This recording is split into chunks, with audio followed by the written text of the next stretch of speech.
नमस्कार. असं म्हणतात, handwriting is an image of your personality. खरं तर हे वाक्य जेव्हा वाचनात आलं, तेव्हा त्याचा नीटसा कॉन्टेक्स्ट माहिती नव्हता. पण जेव्हा ग्रॅफोलॉजी या क्षेत्राविषयी कळालं, तेव्हा त्यातला गर्भितार्थ लक्षात आला. एखाद्याच्या हस्ताक्षर, सही किंवा कागदावर व्यक्त होण्याच्या माध्यमातून त्या व्यक्तीच्या स्वभावाबद्दल, व्यक्तिमत्वाविषयी, त्याच्या विचारसरणीविषयी बऱ्याच गोष्टी कळू शकतात. त्याचा अभ्यास करून त्यावर काम करता येऊ शकतं आणि आणखीनही खूप कंगोरे उलगडता येतात. किती वेगळं आणि विशेष आहे हे शास्त्र, नाही का? जेव्हा मी या क्षेत्रातले काही कोर्सेस केले, तेव्हा त्याची व्याप्ती लक्षात यायला लागली आणि त्याचा सगळ्यात जास्ती उपयोग कोणाला होऊ शकतो, तर तो मुलांना आणि त्यायोगे पालकांना हेही जाणवलं. कसं? तेच तर तुमच्यापर्यंत पोहोचवण्यासाठी हा अट्टाहास. खास या विषयात करिअर केलेल्या, त्यातल्या अनेक शाखांचा सखोल अभ्यास करून त्या माध्यमातून या आगळ्या-वेगळ्या क्षेत्राची लोकांना माहिती मिळावी, या उद्देशाने स्वतःची एक संस्था सुरू करणाऱ्या एका डायनॅमिक आणि एन्थुझियास्टिक ग्रॅफोलॉजिस्ट आणि हँडरायटिंग एक्सपर्टला आज मी घेऊन आली आहे. Srujan graphological solutions and coaching सेंटरचा founder Aditya Oak. Aditya professional graphologist आणि क्वेश्चन डॉक्युमेंट ॲनालिस्ट म्हणून गेली अनेक वर्ष काम करतोय. त्याने स्वतः तयार केलेल्या वेगवेगळ्या मॉड्यूल्सच्या आधारे तो पर्सनॅलिटी प्रोफायलिंग कन्सल्टेशनसुद्धा करतो, ज्याचा उपयोग career guidance, corporate recruitment, sports specific assessment अशा अनेक बाबतीत होऊ शकतो. आहे ना खूपच इंटरेस्टिंग? चला तर मग जाणून घेऊया या हटके पण खूप इन्साइटफुल आणि अर्थातच मुलांना जाणून समजून घेण्याचा वेगळा दृष्टिकोन देणाऱ्या क्षेत्राविषयी आदित्यकडून. आदित्य, तुझं सेल्फलेस पेरेंटिंग या माझ्या मराठी पॉडकास्टमध्ये खूप खूप स्वागत. थँक्यू. कसा आहेस? एकदम मस्त. All okay. तुझ्या प्रचंड बिझी शेड्यूलमधनं तू आज वेळ काढलास, त्याबद्दल सुरुवातीलाच तुला थँक्यू म्हणते. तर सुरुवात करूयात का आपण? Yes, sure. ग्रेट. सुरुवात मला तुझ्या पेरेंटिंग पासनं करायला आवडेल, की तू कसा वाढलास एक मूल म्हणून, किंवा तुझ्या पालकांनी तुला कसं वाढवलं, याबद्दल सुरुवातीला थोडंसं सांग. ओके. सो माझ्या घरचं वातावरण हे आईच्या बाजूचे सगळे लोक डॉक्टर आणि बाबांच्या बाजूचे सगळे लोक इंजिनियर आणि आर्मीमधले. असं असून सुद्धा हो. माझ्या आईबाबांचा कल हा स्किल डेव्हलपमेंट असा जास्त होता आणि त्यांनी कायमच ते ओपन माइंडेडली माझ्या पुढे पुटफोर्थ करत राहिले ते. त्याच्यामुळे त्यांनी शाळाही अशी निवडली. मी अक्षररंजन शाळेचा विद्यार्थी आहे आणि त्या शाळेमध्ये एनरोल झाल्यानंतर मला अनेक गोष्टी ज्या समजल्या किंवा एक्स्ट्रा करिक्युलर ॲक्टिव्हिटीज, स्किल डेव्हलपमेंटसाठी काय काय आपल्याला गोष्टी करता येतात, हे जे माझ्यासमोर उलगडलं, त्यांनी मला खूप फायदा झाला. ऑब्व्हियसली आई-बाबा हे खूपच जास्त ओपन माइंडेड असल्यामुळे त्याचाही खूप जास्त फायदा झाला आणि त्यामधनं मला जे करिअर पाथ चूज करायचा होता, मी आता ग्रॅफोलॉजी घे किंवा कोचिंग घे, त्या याच्यात खूप जास्त सपोर्ट मिळाला मला. ग्रेट. मस्तच. खरंच हे महत्वाचं आहे. जसं तू आत्ता म्हणलास, की ओपन माइंडेड अप्रोच होता आई-बाबांचा. तर येस. तू हा जो काही वेगळा करिअर पाथ निवडलास, की ग्रॅफोलॉजीमध्ये करिअर करायचंय, तर तो निवडताना तू काय विचार केला होतास आणि त्यावेळेला मग तुझ्या पालकांची भूमिका कशी होती? ओके. ग्रॅफोलॉजी माझ्या आयुष्यामध्ये खूप लवकर आलं. मी 9वी मध्ये असताना ग्रॅफोलॉजीचा एक कोर्स घेण्याकरता माझ्या सरांच्या मिसेस या माझ्या आईच्या इन्स्टिट्यूटमध्ये आल्या होत्या आणि तेव्हा माझी ओके. त्यांच्याशी भेट झाली आणि त्यांनी मला ॲनालिसिस माझा करून दिला आणि खूपच जास्त मी क्युरियस होतो, की हा ॲनालिसिस इतका ॲक्युरेट आणि परफेक्ट कसा काय आलाय? हं. आणि तेव्हापासून मी माझ्या आईचं डोकं खायचो, की मला ग्रॅफोलॉजी शिकायचंय. मला ॲटलीस्ट ट्राय करायची ही गोष्ट. आणि इव्हेंच्युअली फर्स्ट इयर बी-कॉमला जेव्हा मी ॲडमिशन घेतली, तेव्हा सरांनी त्यांचा कोर्स लॉन्च केला होता आणि त्याला एनरोल केलं. त्याच्यातनं ओके. त्यांचे सगळे कोर्सेस केले आणि त्याच्यातनं बऱ्यापैकी इन्साईट्स आल्या मला, की ग्रॅफोलॉजी हा विषय काय आहे, कसा आहे? इनिशियली बघायला गेलं तर हे शास्त्र म्हणून मी फक्त क्युरिओसिटीने बघत होतो. कधी मी असा विचार केला नव्हता, की हं, याचं हं. करिअर होईल. राइट. पण नंतर जसं-जसं मला लक्षात की ह्याच्यातच माझा जास्त कल आहे, मला आवड आहे, माझा ॲनालिसिस ओके आहे. तर मग ते पर्स्यू करण्यात काय प्रॉब्लेम आहे? अशा अँगलनी मग ते पुढे गेलं. अच्छा. बरं. मस्त. पण मग त्यावेळेला आई-बाबांनी फुल सपोर्ट केला, राइट? Absolutely, absolutely. म्हणजे जेव्हा करियर करायचंय असं जेव्हा ठरलं तेव्हा? Yes, yes. करियर करायचंय हे ठरण्याच्या आधी मी अनेक गोष्टी केल्या होत्या. बी-कॉमच्या बरोबर मी ओके. इव्हेंट मॅनेजमेंट करत होतो. बॅडमिंटन प्लेयर होतो मी. ते संपल्यानंतर म्हणजे जेव्हा मला लक्षात आलं, की ॲज अ स्पोर्ट्समन म्हणून माझं करियर पुढे जाणार नाहीये, तेव्हा मी बॅडमिंटनच्या हं. कोचिंगमध्ये शिरलो. निखिल कानेटकर बॅडमिंटन अकॅडमीमध्ये मी असिस्टंट कोच म्हणून होतो.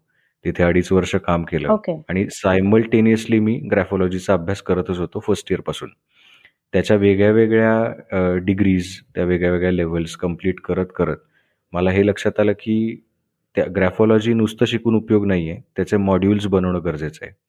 आणि तेव्हा मी स्पोर्ट्स हं. स्पेसिफिक मॉड्यूल सगळ्यात पहिल्यांदा लॉन्च केलं. जे मी बॅडमिंटनच्या प्लेयर्ससाठी वापरलं, त्यांच्या असेसमेंटसाठी. आणि त्याच्यानंतर जेव्हा मला लक्षात आलं, की as a coach, badminton coach म्हणून त्याला काही लिमिटेशन्स आहेत. तिथे मी हा निर्णय घेतला, की आपण स्विच करूया. कोचिंग पूर्णतः थांबवूया आणि ओके. हे जे ग्राफोलॉजीचं करियर मी सायमल्टेनियसली तयार केलंय, ते फुल फ्लेजेड करूया आपण. सो तेव्हा सतत काहीतरी करत असल्यामुळे माझ्या आई-बाबांच्या डोक्यामध्ये एकच गोष्ट होती, की चला हा काही करतोय. राइट. आणि हं. त्याचा त्यांना असा ते हे अँगलनी बघत होते, की जे करतोय ते मनापासून करतोय आणि त्याला ती गोष्ट करताना मजा येतीये, आवडतीये. त्यामुळे हं. मी कधी हं. त्या गोष्टीकडे काम असं बघितलंच नाही. मी त्या गोष्टीकडे कायम एन्जॉयमेंट म्हणून बघितलं. काहीतरी नवीन करायला मिळतंय या अँगलनी बघितलं. खूप नवीन लोकांना भेटायला मिळतंय, त्यांच्याबद्दल माहिती मिळतीये. मला 2 गोष्टी त्यांच्याबरोबर शेअर करता येतायत. ह्या अँगलनी बघत हं. असल्यामुळे आणि त्यातून मिळत असलेला आनंद माझे आई-बाबा सतत बघत होते. त्यामुळे सपोर्ट हा ऑटोमॅटिकली मिळत गेला, is what I think. Great, great. तोच खूप महत्त्वाचा असतो असं मला वाटतं. ॲब्सोल्युटली. जेव्हा तू हे क्षेत्र निवडलंस किंवा त्याचं जेव्हा तू शिक्षण घेत होतास, तर तुला तेव्हा काही चॅलेंजेस जाणवले होते का? शिक्षण घेत असताना चॅलेंज म्हणायचं तर it's all applied science. Graphology हे नुसतं थेरॉटिकल नाहीये. त्याचं ॲप्लिकेशन करता येणं खूप जास्त महत्त्वाचं आहे. आणि मुळातच परत एकदा शाळा हा त्याच्यामधला खूप महत्त्वाचा रोल प्ले करणारी एंटिटी आहे, की सततच शाळेने जे सांगितलं, की तुझं मत काय सांग या विषयाबद्दलचं. त्याच्यामुळे मला ग्राफोलॉजी शिकत असताना, अप्लाय करत असताना चॅलेंजेस असेच काहीच आले नाहीत आणि ते आपसुकच घडत गेलं माझ्याकडनं. ग्रेट. आता आपला जो मूळ मुद्दा आहे म्हणजे ज्यासाठी आज आपण हा एपिसोड करतोय, तर त्या आता विषयाकडे येतीये. तर मला सांग, की मुळात ग्राफोलॉजी म्हणजे नेमकं काय असतं? त्याबद्दल थोडंसं उलगडून सांग. शुअर. सो ग्राफोलॉजी हे आपल्याला व्यक्तीची थॉट प्रोसेस सांगतं. थॉट प्रोसेस ही प्रोग्रॅमिंगमधनं घडत असते ओके. आणि ते प्रोग्रॅमिंग हे नेचर, नर्चर, कल्चर ह्या 3 पॅरामीटर्समधनं घडतं. त्या थॉटमुळे हं. त्याचे शब्द ठरतात. शब्दांमुळे बिहेवियर ठरतं, ॲक्शन ठरते. ॲक्शन जेव्हा रिपीट होते, तेव्हा त्याची हॅबिट होते आणि हॅबिट जेव्हा रिपीट होते, त्यावेळेला कॅरेक्टर बनतं. आपल्याला रिअल लाईफमध्ये जी ओके. गोष्ट दिसते व्यक्तीची, ते डायरेक्टली कॅरेक्टर दिसतं आणि आपण त्याला लेबल करतो, हं. की हा व्यक्ती असा-असा आहे. Actually speaking okay. त्या नुसतं कॅरेक्टरवर बोलून काहीच उपयोग नसतो. त्याचा उगम म्हणजे त्याचा थॉट हा समजला तर आपल्याला सगळ्या गोष्टी बदलता येतात. हं. हे शिकण्याचं, हे समजून घेण्याचं शास्त्र म्हणजे ग्राफोलॉजी. ओह! ग्रेट. मस्त. या छान डेफिनेशन सांगितलीस तू थोडक्यात आणि थॉट, ॲक्शन, बिहेवियर हे पण खूप छान पद्धतीने सांगितलंस. आता यानंतर मगाशी पण सुरुवातीला तू उल्लेख केला होतास, की त्याच्या ज्या वेगवेगळ्या शाखा आहेत, त्याचे काही स्पेशलायझेशन्स असतात का? म्हणजे त्याबद्दल थोडंसं सांगशील का, की वेगवेगळ्या शाखा असतात म्हणजे नेमकं काय असतं? हां, म्हणजे ग्राफोलॉजीमध्ये 2 भाग आहेत. एक आहे तो मायक्रो एनालिसिस आणि दुसरा आहे तो मॅक्रो एनालिसिस. मॅक्रो एनालिसिस हे उदाहरण द्यायचं झालं ओके. तर मी लांबून बिल्डिंग बघतोय आणि ती बिल्डिंग कशी दिसतीये याच्याबद्दल मी असेसमेंट करतोय, ऑब्झर्वेशन्स लिहितोय. That is macro analysis. हं. ह्या बिल्डिंगच्या मी आतमध्ये जाऊन त्याचे डिटेल्स बघतो that is micro analysis. So ह्या 2 हं. बेसिक पद्धती आहेत ॲनालिसिस करण्याच्या. आणि ॲनालिसिस बघायला गेला तर हँडरायटिंग ॲनालिसिस हा मेन पार्ट आहे. ड्रॉइंग ॲनालिसिस आहे. सिग्नेचर ॲनालिसिस आहे. ओके. त्याच्यामध्ये हं. अनेक आणि त्याचे डिटेलिंग करायला गेलो, की शेप्स, सिम्बॉल्स, स्ट्रोक्स ह्याचा सगळा ॲनालिसिस वाढतो. सो असे ते पद्धती आहेत ॲनालिसिस करण्याच्या. आणि जितकं जास्त आपण डिटेलिंग करू, तितकं त्या व्यक्तीची थॉट प्रोसेस समजून घ्यायला आपल्याला मदत होते. सो स्टार्ट होते बिल्डिंग लांबून बघण्याने आणि एंड होतो किंवा जर्नी सुरू होते ज्यावेळेला आपण बिल्डिंगमध्ये एंटर करतो. तेव्हा जास्त जास्त इन्फॉर्मेशन कळते. ओके. ग्रेट. पण हे जे आत्ता तू सांगितलंस मायक्रो आणि मॅक्रो लेव्हलवरती जेव्हा तुम्ही असेसमेंट करता, तर एखाद्या माणसाचं हस्ताक्षर किंवा त्याची सही असेल, तर ह्याच्यातून नेमकं काय-काय कळू शकतं त्या व्यक्तीबद्दल? कसे म्हणजे ट्रेट्स वगैरे कसे कळू शकतात? हां, म्हणजे त्या व्यक्तीची प्रोफाइलिंग करण्याकरता परत एकदा मगाशी म्हटलो तसं थॉटपासून सुरुवात होते. म्हणजे each letter in handwriting is a thought. अच्छा. तो थॉट रिपीट केला किंवा त्याचं एक कंपायलेशन केलं, की त्याचा एक शब्द तयार होतो. तो शब्द म्हणजे त्या व्यक्तीने केलेली ॲक्शन असते, कृती असते. ॲक्शन हे आपण बरं. कंपाईल केले, की त्याची लाईन होते हँडरायटिंगमध्ये. ती लाईन म्हणजे त्या हो. व्यक्तीची हॅबिट असते आणि अनेक हॅबिट्स एकत्र केल्या म्हणजे हँडरायटिंगमध्ये तो पॅराग्राफ तयार झाला एक. तो पॅराग्राफ म्हणजे त्या व्यक्तीचं हो. कॅरेक्टर असतं. सो तशा पद्धतीने तो असेसमेंट केली जाते ती आणि थॉटपासनं कॅरेक्टरपर्यंत हा पूर्ण प्रवास त्या व्यक्तीचा आपल्याला लक्षात येतो. एस्पेशली ह्या गोष्टीचा फायदा असा होतो, की जेव्हा आपल्याला प्रोफाइलिंग करायचं आहे, त्यावेळेला डिसिजन मेकिंग करण्याकरता आलेले असतात लोकं.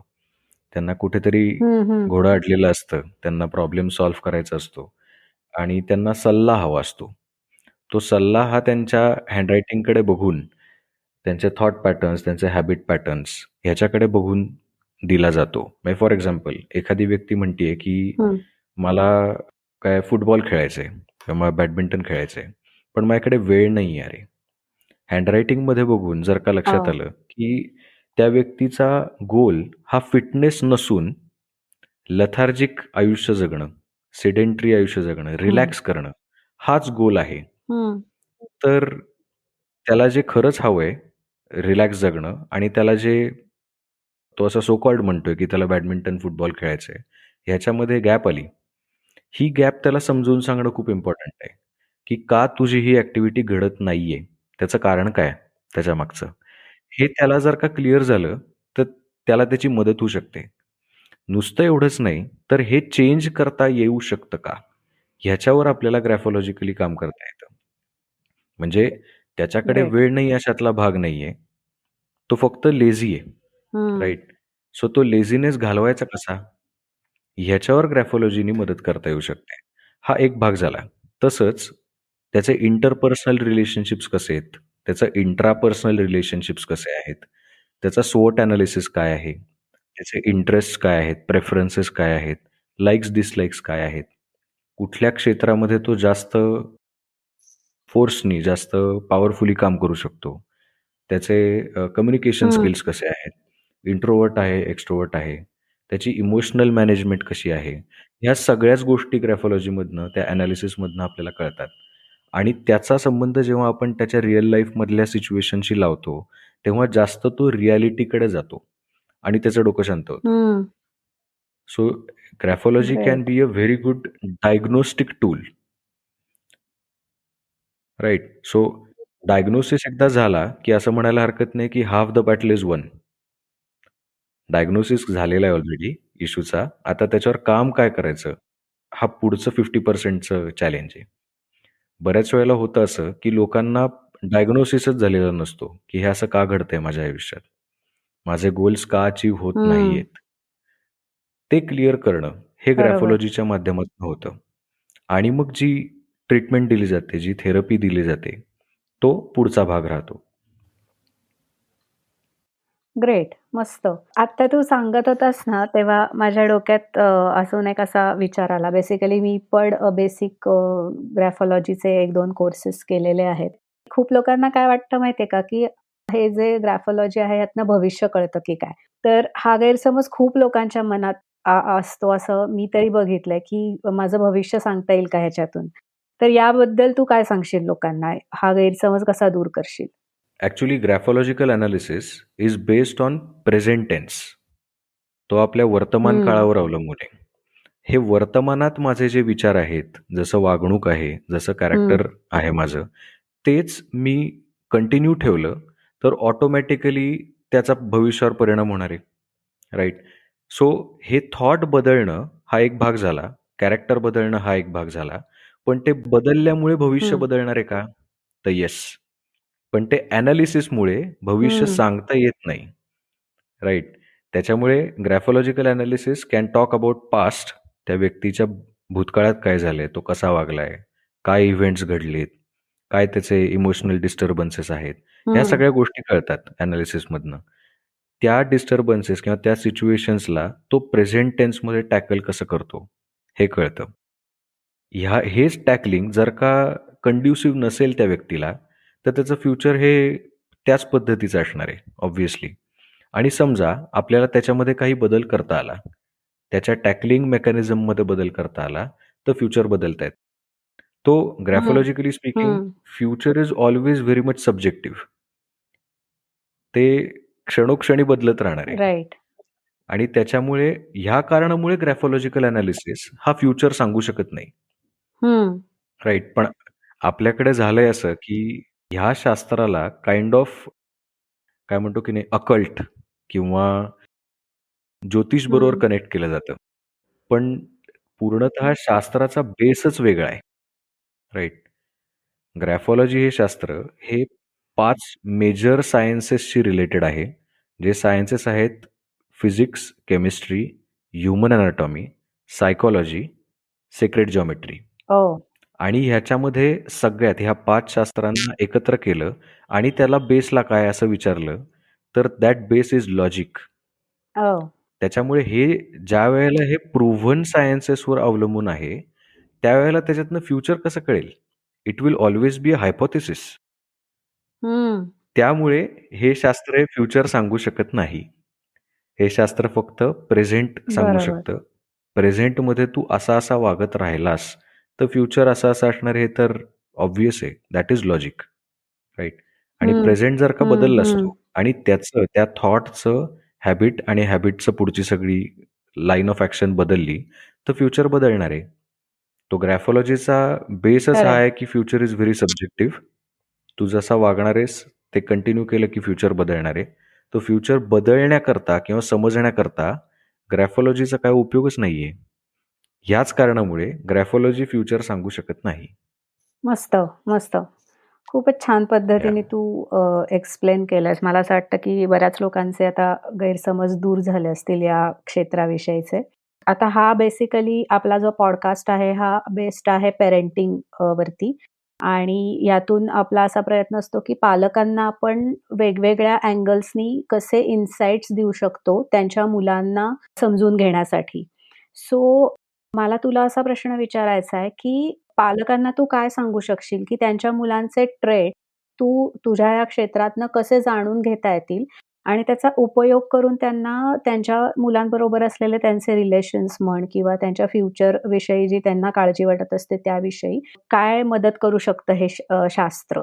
याबद्दल तू काय सांगशील? राइट. सो ग्राफोलॉजीमधनं मगाशी म्हटलो तसं आपल्याला त्या व्यक्तीचं प्रोफाइलिंग करता येतं. म्हणजे ती व्यक्ती खऱ्या अर्थाने कशी आहे, हं, हे आपल्याला ग्राफोलॉजी हँडरायटिंग एनालिसिसमधनं कळतं आपल्याला. ह्याच्या बेसिसवर आपल्याला त्याचं स्ट्रेंथ प्रोफाइलिंग करायचं असतं. त्याच्यामध्ये असलेले चांगले गुण कुठले? ओके. त्याच्या बेसिसवर जर का आपण त्याचं करियर किंवा त्याचं पुढचं लाईन ऑफ ॲक्शन ठरवली, तर त्याचा सक्सेस हा त्याला लवकर मिळतो. हं, दॅन थिंकिंग की ह्याच्यामध्ये हे वीकनेसेस आहेत आणि त्यामुळे तो फेल्युअर आहे. त्याच्या बरोबरीने जे हं, स्ट्रेंथ्स आहेत त्याच्यावर काम करत पुढे गेला आणि सायमल्टेनियसली वीकनेसेसवर काम केलं. तर ते वीकनेसचं स्ट्रेंथमध्ये कन्व्हर्जन करता येतं. पण मेन पार्ट करिअरमधला किंवा हं, आयुष्यातला हा आहे, की स्ट्रेंथ प्रोफाइलिंग जर केलं, तर आयुष्य बेसिकली सुखी राहतं. कारण फेल्युअर्स कमी होतात. हं. राइट. सो बरोबर. आई-वडिलांसाठी आय वुड से की त्या मुलाचं जे काही प्रोफाइलिंग आहे, असेसमेंट आहे, ती स्ट्रेंथ बेस जर झाली, तर त्याचं ओव्हरऑल आयुष्याचा हॅपीनेस कोशंट हा आपल्याला वाढवता येईल. आणि आय थिंक प्रत्येक हं. पालकांना तेच हवंय, की त्यांचं मूल खुश राहावं, खरंय. आनंदी राहावं. राइट. सो अशा पद्धतीने ग्राफोलॉजीचा हं. उपयोग त्यांनी ते करू शकतात. त्याचा ते फायदा घेऊ शकतात. आणि तसं केलं तर ओव्हरऑलच म्हणजे मूल हॅपी राहिली तर ऑब्व्हियसली आई-बाबा पण हॅपी राहणार आहेत. आणि एक कुटुंब म्हणून त्याची येस. आपल्याला लेव्हल अप करता येऊ शकते. ग्रेट.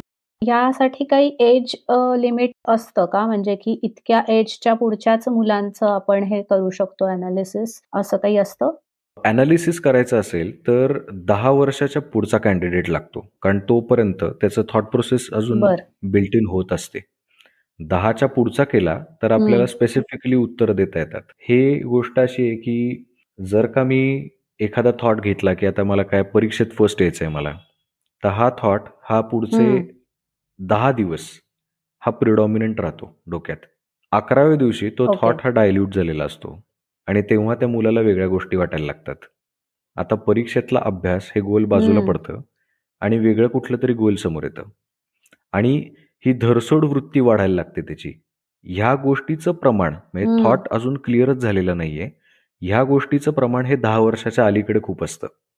त्यामुळे 10च्या पुढे प्रोफाइलिंग हां. केलं तर त्याचा फायदा होऊ शकतो. सो एलिजिबिलिटी वाईज 10+ चा प्रोफाइलिंग अतिशय उत्तम करता येऊ शकतं. असंही म्हणता येईल की हं. 10 पासनं ते 70 पर्यंत, 70 वर्षापर्यंत ओके. अशा पद्धतीचे लोकं माझ्याकडे येतात आणि प्रत्येक हं. एज ग्रुपच्या नुसार त्यांचे इश्यूज वेगळे-वेगळे असतात. त्यांचे गोल्स वेगळे-वेगळे असतात. सो बघायला गेलं तर हं. एलिजिबिलिटी हे एज वाईज नाहीये, राइट? एलिजिबिलिटी ही त्या व्यक्तीच्या इश्यू वाईज आहे. जर का तो इश्यू खूपच ओके. मोठा असेल, म्हणजे सायकॉलॉजिस्टकडे हं. जाण्यासारखा इश्यू असेल, तर graphology can only help in diagnosis, not in therapy.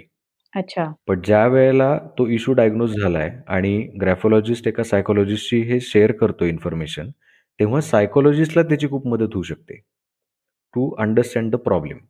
आत्ता जसं तू म्हणालास ना, की एज वाईज आपण म्हणतो, की 10 ते 70 तर असं असतं का, की जेवढ्या लवकर तुम्ही ते प्रोफाइलिंग करून घ्याल, त्यानुसार तुम्हाला फायदे जास्ती मिळतील? याबाबतीत तुझं काय म्हणणं आहे? म्हणजे पालकांच्या दृष्टीने हे लवकरात लवकर करून घेणं किती उपयोगी असू शकतं? फारच उपयोगी. डिपेंड्स ऑन द गोल, की तो 10 वर्षाचा, 12 वर्षाचा मुलगा-मुलगी आहे, त्याला कुठलं गोल हं. अचीव्ह करायचंय? जे माझ्याकडे स्पोर्ट्स प्रोफाइलिंग करता लोकं येतात, त्यांचा अजेंडा असतो, की माझ्या मुलाला किंवा मुलीला नॅशनल्स खेळवायचे. अभ्यासा गोल नाहीये हां. त्यांचा. राइट. सो त्या अँगलनी हँडरायटिंगकडे बघून त्याची मदत केली जाते. त्याला गाईड केलं जातं.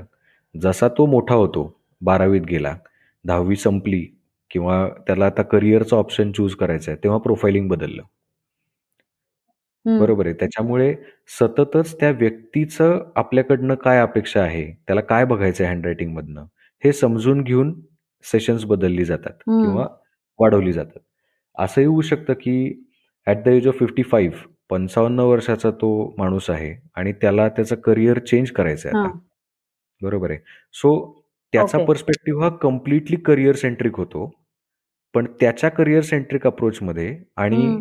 10वी पास आउट झालेल्या मुलाच्या करिअर सेंट्रिक अप्रोचमध्ये खूप फरक आहे बरोबर. एक्सपिरियन्सचा, त्याला मिळालेल्या अंडरस्टँडिंगचा, नॉलेजचा हं. आणि ते समजून घेऊन त्याची पुढची जर्नी ठरवणं, हा ग्राफोलॉजिकल एनालिसिसचा गोल आहे. ओके. मस्त.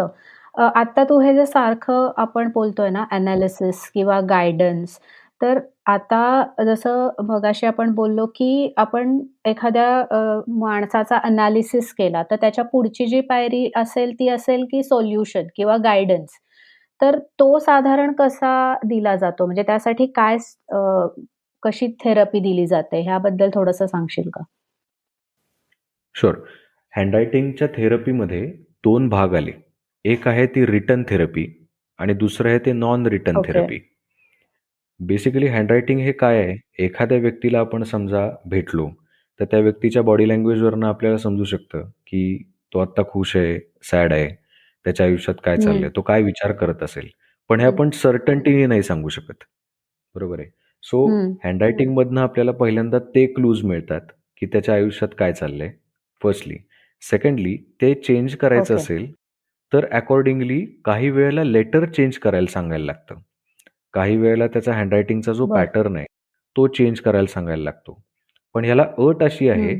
की त्या व्यक्तीने कमीत कमी 2 पानं रोज लिहिणं आवश्यक आहे. जे आजकालच्या हं. वेळेमध्ये शक्य नाहीये, बऱ्याचशा मोठ्या लोकांना. सो खरंय. जनरली रिटन थेरपी ही स्टुडंट फेजमधले असलेल्या लोकांच्या बरोबर उत्तम काम करू शकते. जे लोकं हं, हं, फारसे हं. लिहितच नाहीत, त्यांना नॉन रिटन थेरपी द्यावी लागते. ज्याच्यामध्ये ओके. कलर थेरपी आली, ज्याच्यामध्ये सिग्नेचर चेंज आला, ज्याच्यामध्ये त्या व्यक्तीचं body language induced body language आली. तो अशा वेगळे-वेगळे हं. पद्धती आहेत नॉन रिटन थेरपीचे, की ज्याच्यामधनं आपल्याला त्याच्या प्रॉब्लेमला सॉल्व्ह करायला मदत होऊ शकते. मस्त. फारच छान. आदित्य, अगदी या क्षणी मनात एक प्रश्न आला. जेव्हा तुझ्याकडे एखादा प्रॉब्लेमॅटिक किंवा एखाद्याला खूपच बिहेवियरल इश्यू असलेलं एखादं मूल समजा आलं तुझ्याकडे, तर जेव्हा राइट. तू त्याला अॅनलाईज करतोस त्याच्या हँडरायटिंगवरून किंवा त्याच्या ड्रॉइंग एनालिसिस करून किंवा व्हॉटएव्हर, तर त्यावेळेला पालकांचा अप्रोच कसा असतो आणि तो एक्सेप्टन्स की हो, माझ्या मुलाला हा इश्यू आहे आणि त्याच्यावरती आता काम करायचंय. तर या बाबतीत ओपन माइंडेडनेस किती जाणवतो तुला? राइट. सो असे काही-काही केसेस आलेले आहेत, की ज्याच्यामध्ये मला हे लक्षात आलं, की तो मुलगा स्पेसिफिक टाइपचा बिहेवियर पॅटर्न्स का दाखवतोय? त्याची कारणं एकदा हं, पालकांपर्यंत पोहोचली, की पुढची जर्नी सोपी जाते. परत एकदा डायग्नोसिस जर का बरोबर असेल, तर पालकांचा हं, ॲक्सेप्टन्स यायला मदत होते. आणि जर का मला ते सेशनमध्ये लक्षात आलं, की त्यांना मी सांगतोय त्याच्यामधनं त्या प्रमाणात त्यांना ॲक्सेप्टन्स आलेला नाहीये, तर मी सरळ त्यांना हं. टीममधल्या सायकॉलॉजिस्टकडे पाठवतो. आणि पुढचं सेशन हे अच्छा. आई-बाबांचं त्या सायकॉलॉजिस्ट बरोबर जॉइन करून देतो. जेणेकरून हं, त्यांचे जे बिलीफ्स आहेत, त्यांना जे त्यांचे जे जजमेंट्स आहेत मुलाबद्दलचे, त्याच्यावर काम करता येईल. हं. राइट. सो बरोबर. माझं माझं जेवढं अंडरस्टँडिंग आहे त्या सब्जेक्टबद्दलचं, तेवढं देण्याचा मी त्यांना प्रयत्न हं, करतो. ते क्लॅरिफाय करण्याचा प्रयत्न हं, करतो. ग्राफॉलॉजीच्या माध्यमातनं रिॲलिटी चेक देण्याचा प्रयत्न करतो, की सिच्युएशन हं, अशा-अशा पद्धतीची आहे. आता त्याच्यावर काय करायचं? हे हं, समजा सेशनमधनंच हं, उलगडलं तर बेस्ट. पण समजा त्यांना काही हं, अ, जास्त हेवी अशा क्वेरीज असतील किंवा त्यांचे बिलीफ्स बरेच रिजिड असतील, तर सरळ-सरळ हं. सायकॉलॉजिस्टकडे पाठवलेला सगळ्यात परफेक्ट मार्ग असतो तो, असं मी आत्तापर्यंत एक्सपिरियन्स केलंय. आणि इट वर्क्स. म्हणजे जेवढ्या-जेवढ्या ग्रेट. सायकॉलॉजिस्ट हे माझ्याबरोबर काम करतायत, त्यांना माहिती आहे की मी कशा टाइपचं काम करतोय आणि मला माहिती आहे की त्यांचे सर्व्हिसेस हं, किती ॲक्युरेट आहेत, किती जास्त पॉवरफुल आहेत. हं. सो मला त्या सायकॉलॉजिस्टच्या बरोबर 100% खात्री असते, की ते ह्या पालकांना मदत करणार आहेत. राइट. सो हां. It goes hand in hand. असं नाहीये की हं. ग्राफॉलॉजिस्ट ओके. आहे त्याच्यामुळे सगळे प्रॉब्लेम्स मीच सॉल्व्ह करीन किंवा सगळ्या गोष्टींची सोल्युशन्स मीच हं, देईन. मी एक गाईड म्हणून काम हं. करू शकतो त्यावेळेला. त्यांना मी दिशा दाखवू शकतो, की तुम्ही अच्छा. कुठल्या व्यक्तीशी बोला. राइट. आणि हं. जनरली आय प्रिफर की जे मला मेंटॉरिंग करतात, त्यांच्याशीच त्यांनी बोललेलं सगळ्यात सोपं असतं. राइट. सो तशा पद्धतीने ते मी टॅकल करतो. ओके. म्हणजे it is like a joint venture. Correct, correct. Great, great.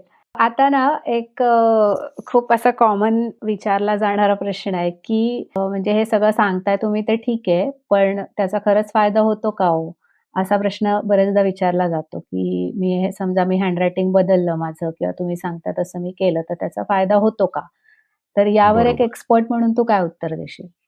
निश्चितच बदलला जातो. हे रिव्हर्स सायकॉलॉजीच्या अँगलनी बघितलं जातं. म्हणजे फॉर एक्झाम्पल मी हं, समजा तुझं हँडरायटिंग एनालिसिस करतोय, तर तुझं हस्ताक्षर हं, जसं आहे अकॉर्डिंगली तुझी पर्सनॅलिटी मी असेस करतोय. तसे मी मुद्दे मांडतोय. हं, समजा हस्ताक्षर बदललं, तर माझा हा एनालिसिस नसेल हं. ना. मी वेगळं बोलीन तुझ्याबद्दल. बरोबर. बरोबर आहे. तू हं, पहिल्या एनालिसिसला हं, पण ओके म्हणणार आहेस आणि दुसरं हँडरायटिंग असेल, तर दुसऱ्या एनालिसिसलाही ओके म्हणणार आहेस तू. याचाच अर्थ असा झाला, हं. की जसं हस्ताक्षर आहे, तसा स्वभाव आहे. हस्ताक्षर बदललं, की स्वभावही बदलला. बरोबर. राइट. सो या रिव्हर्स सायकॉलॉजीच्या प्रिन्सिपलवर थेरपी काम करते. ओके. पण म्हणजे त्याचा डेफिनेटली फायदा होतोच. निश्चित. सही. आता यानंतर एक वेगळा प्रश्न आहे थोडासा डोक्यामध्ये, की समजा आता आपला हा एपिसोड जी लोकं ऐकतायत, तर ते ऐकताना एखाद्याला जर असं वाटलं, की अरे खरंच हे खूप मस्त फील्ड आहे किंवा इंटरेस्टिंग फील्ड आहे आणि त्यांना या क्षेत्रात यायचं असेल समजा, तर तू एक कोच पण आहेस. त्याबद्दल तू त्यांना थोडंसं नॉलेज देशील का? की त्याच्यासाठी काय बेसिक एलिजिबिलिटी किंवा हा कोर्स त्यांना करायचा असेल तर तो फुल टाईम आहे का पार्ट टाईम आहे किंवा कुठल्या इन्स्टिट्यूट्स आहेत? तर याबद्दल थोडीशी माहिती देशील का? ग्रॅफोलॉजी हे क्षेत्र हे सायमल्टेनियसली पर्स्यू करण्याचं क्षेत्र आहे. म्हणजे जसं मी स्वतः बॅडमिंटन कोच हं. म्हणून काम करत होतो. तिथे मी अनेक लोकांना, स्टुडंट्सला, पालकांना, कोचेसला भेटत होतो. त्यांच्या थॉट हं. प्रोसेसला समजून घेण्याचं ज्यावेळेला मला क्युरिओसिटी आली, तेव्हा त्याच्यातनं ते मॉड्यूल तयार झालं. ग्रॅफोलॉजी हे हं. पार्ट टाईम, फुल टाईम अशा पद्धतीचे कोर्सेस नाही आहेत ॲक्चुअली. ते कन्सिस्टंटली सतत ओके. करत राहण्याची गोष्ट आहे. एकदा त्याची थिअरी लक्षात आली, त्याचं ॲप्लिकेशन कसं आहे हे लक्षात आलं, की प्रोसेस सुरू. मग इट इज जस्ट लाइक तुमच्या डोळ्याला एक एक्स-रे व्हिजन बसवलेली आहे आणि ती तुम्ही पाहिजे तेव्हा वापरू शकता, पाहिजे तेव्हा बंद करू शकता. राइट. So okay. ह्याचा बघायला गेलं तर कोर्सेस शिकवणाऱ्या इन्स्टिट्यूट्स खूप आहेत. खूप चांगले-चांगले ग्रॅफोलॉजिस्ट बाहेर आहेत. पण प्रत्येक ग्रॅफोलॉजिस्टचा त्या हं. शास्त्राकडे बघण्याचा पर्स्पेक्टिव्ह खूप वेगळा आहे. काही ग्रॅफोलॉजिस्ट हे हं. हँडरायटिंगकडे बघून व्यक्ती कशी दिसत असेल याच्याबद्दल सांगतात. काही ग्रॅफोलॉजिस्ट त्या व्यक्तीचा आवाज कसा असेल याच्याबद्दल सांगतात. काही लोकं मी स्वतः त्या हँडरायटिंगकडे हं. बघून त्या व्यक्तीच्या आयुष्यातले पॅटर्न्स सांगतो. सिमिलॅरिटीज ओह! सांगतो, की ज्याच्यामुळे डिसिजन मेकिंगमध्ये फायदा होतो. त्याच्या असेसमेंटमध्ये फायदा होतो. आता हे सगळं समजण्याकरता एक ठराविक लेव्हलची मॅच्युरिटी असणं गरजेचं आहे. जी आय फील ओके. की 12वीच्या पुढे केलं तर जास्त बेटर पडतं. माझ्याकडे 8वी मध्ये शिकणारेही स्टुडंट्स आहेत, की ज्यांना ड्रॉइंग एनालिसिसमध्ये मुळातच खूप इंटरेस्ट आहे. त्याच्यामुळे ते शिकायला येतात. बट ते कन्सल्टेशन टाइप करतील का पुढे जाऊन? माहिती नाही. त्यांना इंटरेस्ट म्हणून शिकतात. सो ग्रॅफोलॉजीचा उपयोग हा हॉबीसाठी सुद्धा करता येतो आणि प्रोफेशन म्हणून सुद्धा करता येतो. हॉबीसाठी केला तर ते सेल्फ हं. डेव्हलपमेंटसाठी असेल. कन्सल्टेशनसाठी केला तर ते सर्व्हिस म्हणून असेल. सो हं, हं. Maturity is the main thing. एकदा ती गोष्ट क्लिअर झाली, की पुढचे सगळे कोर्सेस हे लाईन अप होतात. ओके. राइट. सो ऑडियन्समध्ये कोणालाही असं इच्छा असेल, की त्यांना ही गोष्ट शिकायची आहे, पर्स्यू करायची आहे, तर आय रेकमेंड की पहिल्यांदा ते स्वतःवर अप्लाय करा. डायरेक्टली हं. कन्सल्टेशनमध्ये जाण्यापूर्वी त्याचे फायदे स्वतः अनुभवून बघणं जास्त इम्पोर्टंट मला वाटतं. आणि एकदा त्याचा हं. गंध आला, त्याचा कॉन्फिडन्स आला, की इट वर्क्स, की मग ते बाकीच्या लोकांना देणं सोपं पडतं. Great, great. म्हणजे तू म्हणलास तसंच, की ती सायमल्टेनियसली करण्याची गोष्ट आहे आणि कंटिन्युअस करण्याची गोष्ट आहे. त्यातून तू हळू-हळू उलगडत जातं ती शास्त्र काय आहे आणि ते तू म्हणलास तसं, की स्वतःवर पहिले ते इम्प्लिमेंट करून त्याचे फायदे स्वतः जाणून घेणं गरजेचं आहे. तर मला असं वाटतं हा एक जाता-जाता तू सगळ्यांना मेसेज पास ऑन केलेला आहेस. खरं सांगायचं तर खूपच इंटरेस्टिंग विषय आहे आणि बऱ्यापैकी आपण विस्तृतपणे माहिती देण्याचा आज प्रयत्न केलाय. तर तू मगाशी जसं म्हणलास, की तू अगदी मुलांपासनं ते 70 वर्षाच्या वयापर्यंतच्या लोकांचंही आत्तापर्यंत एनालिसिस केलंयस किंवा त्या एजमधल्या प्रत्येक स्टेजमधल्या पालकांना मला वाटतं तू भेटला आत्तापर्यंत भेटला असशील. तर या. त्यामध्ये तुला जे काही ट्रेट्स जाणवलेले आहेत, त्यामधून तू आपल्या आजच्या लिसनर्सना आपले जे पालक आहेत, तर त्यांना जर तुला सांगितलं, की एखादा संदेश दे, त्यांच्या मुलांच्या दृष्टीने हिताचा असा, तर तू काय देशील? राइट. ओपन माइंडेड राहा, हे सांगेन. त्यांना हं, माझ्याकडे येणारे ही चांगली गोष्ट आहे, की माझ्याकडे येणारे जेवढे लोकं आहेत, ते बऱ्यापैकी लोकं हे ऑलरेडी त्या ओपन माइंडेड अप्रोचमधनंच आलेले असतात. ते हं, ज्योतिषकडे जाण्यापेक्षा माझ्याकडे येणं प्रिफर करतायत. कारण ज्योतिष फ्युचर सांगतोय, मी प्रेझेंट सांगतोय. हा त्यांना फरक लक्षात हं. आलेला आहे. म्हणून ते खरंय. ग्रॅफोलॉजीचे सर्व्हिसेस अवेल करतायत. तर ह्याच्याकरता आपल्याला ओपन माइंडेड असणं, त्या लहान मुलाबरोबर आपलं जे पाल्य आहे, त्याच्याबरोबर treat him like a team member, not like an employee. हं. माझी काही अपूर्ण स्वप्न पूर्ण करण्याकरता त्या पाल्याला जबाबदार ठरवणं, हे चुकीचं आहे. त्या पाल्यामध्ये, त्या व्यक्तीमध्ये, त्या मुलामध्ये काही स्वतःचे इनेट स्किल्स आहेत. स्वतः जन्मजातच काही त्याच्यामध्ये चांगल्या गोष्टी आहेत. त्याचा स्वतःचा काहीतरी एक युनिक सेल्फ आहे. तो एक्सप्लोर करण्याची त्याला हं. संधी मिळणं गरजेचं आहे आणि त्याच्याकरता पालकांचा फक्त ओपन माइंडेडनेस हा उपयोगाला ठरतो. सो पालकांसाठी माझा तरी हाच एक सल्ला असेल, की त्याला जी गोष्ट एक्सपिरियन्स करायची आहे, जे त्याला एक्सप्लोर करायचंय, त्याची क्युरिओसिटी कुठल्या डायरेक्शननी जातीये, मध्ये तुम्ही फक्त त्याच्या बरोबर राहा. त्याला कुठल्याही पद्धतीचे जजमेंट्स नकोयत. कुठल्याही पद्धतीचं आता चला त्याने काय बॅडमिंटनला ची ॲडमिशन घेतली, आता हा मोठा ऑलिम्पिक प्लेयर बनेल. अशा पद्धतीचे काहीतरी भव्य-दिव्य स्वप्न डायरेक्टली बघायला सुरुवात करू नका. असंही होऊ शकतं, की पुढे जाऊन त्याला बॅडमिंटन नाही, त्याला चेस आवडायला लागलं.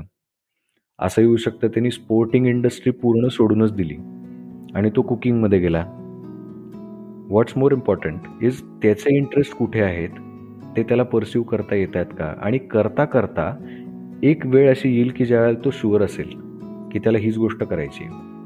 जे माझ्या आयुष्यात घडलं, हं. तसंच तुमच्याही मुलांच्या आयुष्यात घडू शकतं आणि तसं जर का ते पर्स्यू करण्याची संधी दिली, तर तू जे इंट्रोडक्शनमध्ये म्हणलीस, की हटके करियर आहे, तसं करण्याचं हं. त्यांनाही अपॉर्च्युनिटी आहे. राइट. आणि त्या येस. युनिकनेसला एक्सप्लोर करण्याची अपॉर्च्युनिटी आहे. सो ही संधी त्यांना देण्याचा पालकांनी प्रयत्न करावा, असं मला वाटतं. Great, great. मस्त. तू एकंदरच मला असं वाटतं की खूप छान पद्धतीने हे सगळं एक्सप्लेन केलंस आणि मला नक्की खात्री आहे की पालकांना आज एक वेगळा अँगल आपण देऊ शकलो असू, जो आपला मोटो होता या एपिसोड करण्यामागचा, की मुलांकडे बघण्याचा एक वेगळा दृष्टिकोन आपण पालकांना या योगे देऊयात. तर तू आज सुरुवातीला मी तुला एकदा थँक्यू म्हणली आहे, पण पुन्हा एकदा थँक्यू म्हणणार आहे, कारण तू आता खूप छान पद्धतीने अरे, सगळं एक्सप्लेन केलंयस आम्हाला. So my pleasure. Thank you so much आज ग्रॅफोलॉजीबद्दल सगळ्या पालकांना माहिती दिल्याबद्दल. Most welcome, most welcome.